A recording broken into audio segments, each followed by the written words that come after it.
ඇස්පිනවන විචිත්‍රවත් සැමරුම් කලාවත් අතර තියෙන අපූර්ව සම්බන්ධය ගැන ටේක් වෙනස් විදියට කතා කරන්නයි.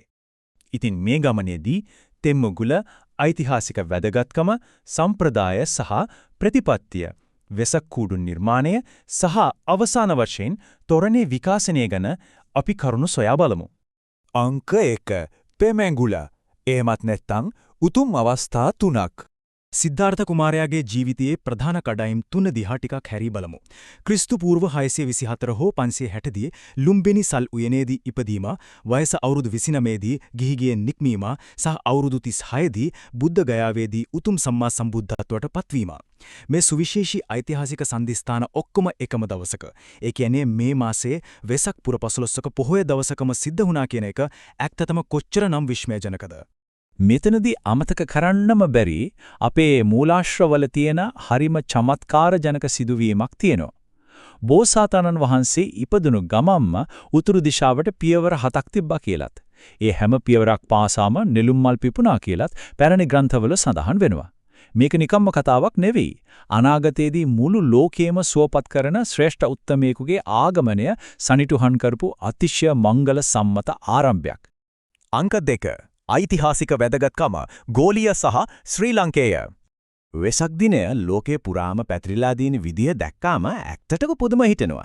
බුදුදහම ඉන්දියාවෙන් පිටතට ව්‍යාප්ත වෙනකොට සංස්කෘත භාෂාවෙන් වෛශාඛා කියන මේ නම එක එක රටවල සංස්කෘතියට අනුව අපූර්වට හැඩ ගැහුණා.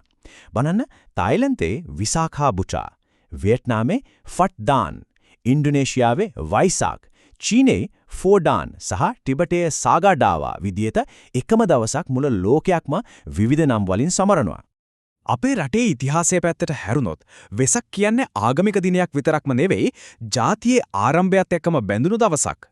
විජය කුමාරයා ලංකාවට ආවේ බුදුරජාණන් වහන්සේ 3 වෙනි වතාවට කැලණියට වැඩම කළේ, ඒ වගේම සමනලකන්දේ සිරිපා සටහන පිහිටෙව්වේ වෙසක් දවසක. තවත් සුවිශේෂී දෙයක් තමයි දුටුගැමුණු රජතුමා එක දිගටම අවුරුදු 24ක් පුරාවට මේ වෙසක් උත්සවය මහා ඉහළින් සමරලා තියෙනවා කියලා මහාවංශයේ පවා සඳහන් වෙනවා. අංක 3 සම්ප්‍රදාය හා ප්‍රතිපත්ති. ආමිස හා ප්‍රතිපත්ති පූජා. සාමාන්‍යයෙන් මේ වෙසක් පූජාවන් ප්‍රධාන කොටස් දෙකකට බෙදෙනවා. පළවෙනි එක තමයි ආමිස පූජාව. ඒ කියන්නේ අපි මේ කරන මල්, පහන්, සුවඳ දුම් පූජාව. හැබැයි අපි කොච්චර ලස්සනට පූජා කළත් මල් ටික වෙලාවකින් පර වෙලා පහන් නිවිලා යනවා. ඒකෙන් ලෝකේ හැමදේම වෙනස් වෙනවා කියන අනිත්‍ය අපිට කියා දෙනවා. අනිත් පැත්තෙන් තියෙන්නේ ප්‍රතිපත්ති පූජාව.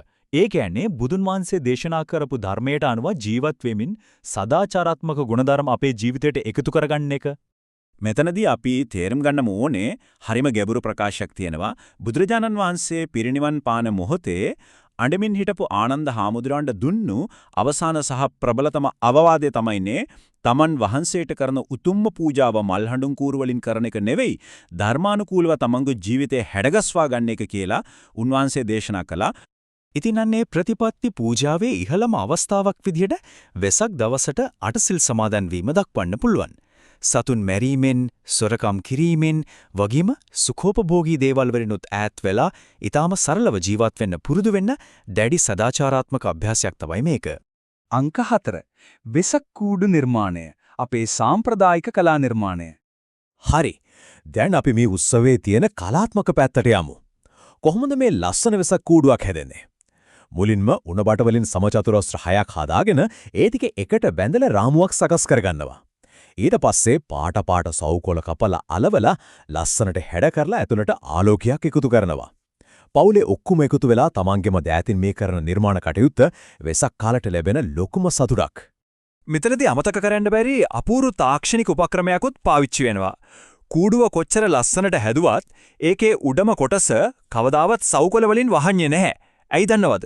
ඇතුලේ පත්තු කරන ඉටිපන්දමෙන් හරි විදුලි බුබුලෙන් හරි එන රස්නය ආරක්ෂිතව එළියට යන්න තමයි එහෙම කරන්නේ.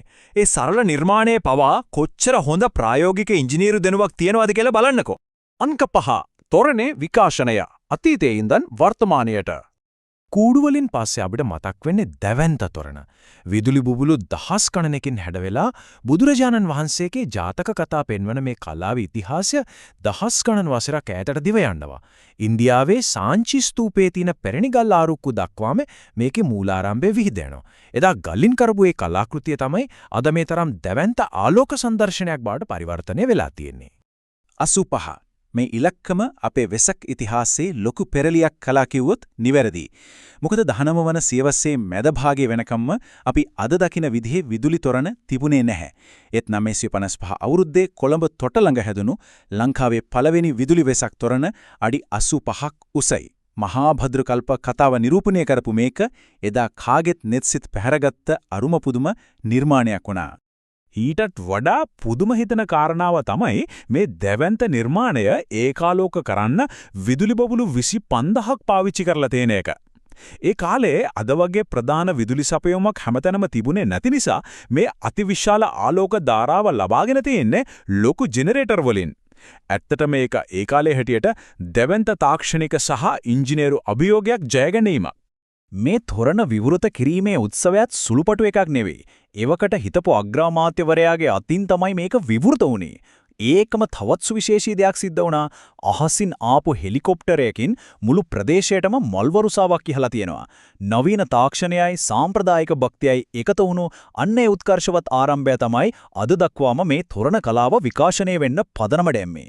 ඉතින් වෙසක් සතිය ඉවර වුණාම මොකද වෙන්නේ? මේ ලස්සන වෙසක් කූඩුවල එළිය මැකිලා යනවා. දැවැන්ත තොරණවල බල්බ් නිවිලා යනවා. පූජා කරපු මල් ටිකත් පර වෙලා යනවා.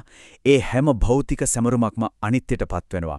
හැබැයි මේ හැමදේම අවසානයේදී අපි එක ප්‍රශ්නයක් අහගන්න ඕනේ. මේ ආලෝකයන් ඔක්කොම නිවිලා ගියාට පස්සේ සැබෑ ප්‍රතිපත්ති පූජාව විදියට බුදුන් වහන්සේ දේශනා කරපු ඒ ධර්මයේ ආලෝකය අපේ